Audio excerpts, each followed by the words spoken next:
साथियों, मजलिस इत्तेहादुल मुस्लिमीन का क़याम इसलिए अमल में आया कि लोगों के दरमियान में जाकर लोगों के दिलों और दिमागों पर दस्तक देकर उनके अंदर सियासी शऊर को पैदा किया जाए, उनके दरमियान से इंतशार को ख़त्म करके उनके बीच इत्तेहाद को पैदा किया जाए, उनके बीच इत्तेहाद पैदा करके उनको एक मरकज़ सियासी पे जमा किया जाए। मरकज़ सियासी पे इसलिए जमा किया जाए कि पिछले 74-75 सालों से हम जिन नाम नहद सेकुलर जमातों का साथ देते हुए आए हैं, चाहे वो कांग्रेस हो, चाहे वो राष्ट्रवादी कांग्रेस हो, चाहे वो समाजवादी पार्टी हो, या ऐसे जो भी सेकुलरिज्म का लिबादा उड़े हुए हैं, हमने आज तक 74-75 सालों में उनका साथ दिया।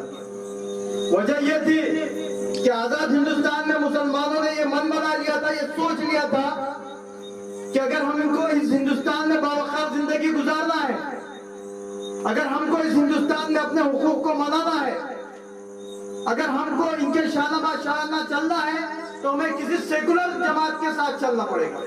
ये हम लोगों ने मन बना लिया था। लेकिन आज की नस्लें, आज की पीढ़ियां इस बात की शहादत दे रही है, इस बात की गवाही दे रही है कि हमने जिन जमातों का साथ दिया, हमने जिन पार्टियों का साथ दिया, जिनका हमने ये सोचा कि ये इनके साथ चलेंगे तो इस हिंदुस्तान में हमको बावखार जिंदगी मिलेगी, लेकिन हमने देख लिया कि आज इन्होंने हमारे साथ क्या क्या सुलूक किया। आजादी से बात तक आज तक ले लीजिए आप कि हमने जिस जिस पार्टी का साथ दिया, हमारे कांधों पर बैठकर जो जो ऐवाने पार्लियामेंट में गए, ऐवाने असेंबली में गए, हमारी लाशों पे से गुजर के जो ऐवाने असेंबलियों में गए, क्या उन्होंने हमारे लिए क्या किया, हमारे वार्डों के लिए क्या किया, हमारी तरक्की के लिए क्या किया। कई सारे मसले हैं जिसमें मुसलमान रिजर्वेशन का एक मसला है कि हमने बारहा सेकुलर हुकूमत से यह दरखास्त की कि मुसलमानों को 10% रिजर्वेशन दिया जाए, लेकिन जब तक वो सत्ता में थे उनके कान पे जूं तक नहीं रहेंगे।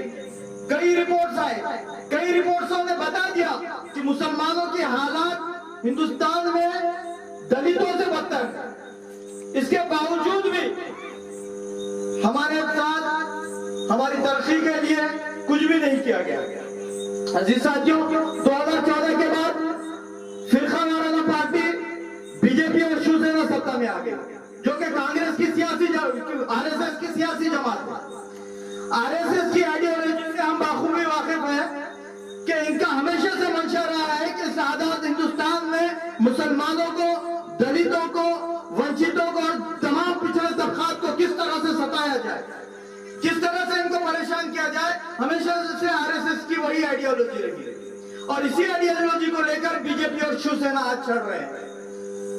2014 में जैसे ये लोग सत्ता में आ गए, सत्ता में आने के फौरी बाद से नित नए कानूनों के जरिए मुसलमानों को, दलितों को और वंचितों को परेशान करने के कानून बनाए गए।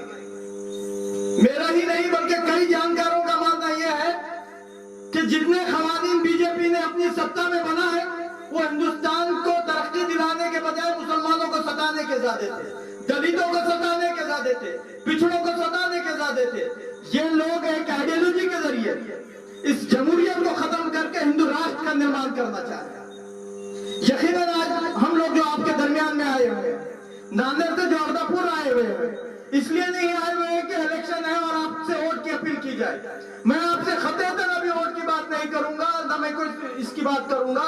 मेरा मकसद यहाँ पर आने का यह है, मेरे कायदीन का मकसद यहाँ पर आने का यह है कि आप लोगों के दरमियान में इत्तेहाद को पैदा किया जाए, आपसी इंतशार को खत्म करके इत्तेहाद को पैदा किया जाए, आपको सियासी शऊर की तरफ लेकर जाया जाए कि आज जो हिंदुस्तान में हमने जिस पे तकिया किया था, जिनके कांधों पे हमने अपना सर रखा था, आज वो भी हिंदुत्व की आइडियोलॉजी के साथ चढ़ रही है। अब इनका नरम हिंदुत्व अब इनका हार्ड हिंदुत्व में तब्दील हो गया है। उससे हैरत की बात तो यह है कि 74-75 साल से हम लोगों ने जिस पर भरोसा किया, जिनको पे अपने आंख बंद करके उनको मैंने पार्लियामेंट में भेजा, मैंने असेंबली में भेजा, मैंने बल्दिया में भेजा, आज वो ये कह रहे हैं कि ये तो राजीव गांधी जी का ख्वाब था जो आज बीजेपी कर रही है। आज बीजेपी सिर्फ क्रेडिट ले रही है राम मंदिर का, ये तो हमारा ख्वाब था कि वहां पर राम मंदिर बने। یہ تو ہمارا خواب تھا کہ ہندوستان ہندو راشٹر بنے. یہ آج وہ سیکولر جماعتیں کہہ رہی ہے جو ہمارے ووٹوں پہ آج ستا بنائی ہوئی. کیا اب بھی ہم اپنی آنکھیں نہیں کھولیں گے؟ کیا اب بھی ہم لوگ سیاسی طور پر شعور حاصل نہیں کریں گے؟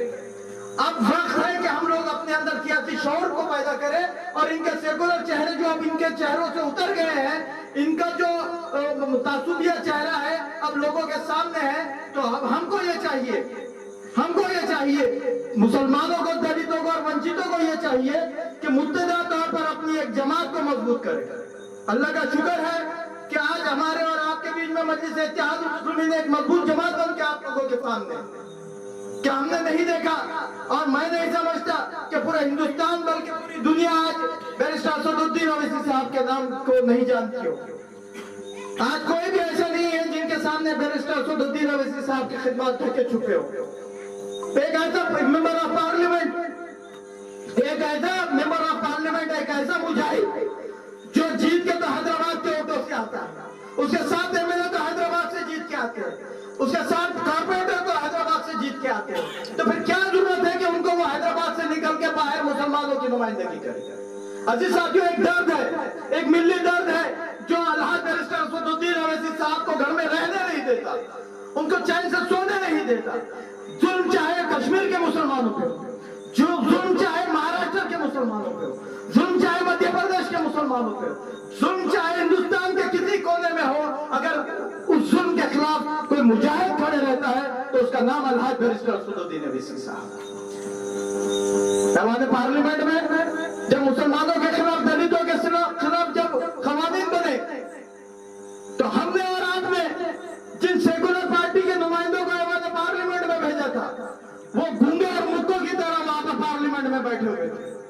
آپ نے اس وقت بھی دیکھا ٹی وی کے ذریعے کہ پارلیمنٹ میں اگر کوئی تمہارے حقوں کے لیے چیخ رہا تھا، تمہارے حقوں کے لیے لڑ رہا تھا، وہ تنہا بیرسٹر اسد الدین اویسی صاحب. ناندیڑ کے بھی حالات، ناندیڑ آپ سے دور نہیں ہے، ناندیڑ کے بھی حالات آپ کے سامنے ہیں کہ کچھ میر صادق اور میر جعفر کی اولادوں نے 2012 سے 2017 تک مجلس اتحاد المسلمین کو ناندیڑ سے ختم کرنے کی باقاعدہ کوشش کی تھی.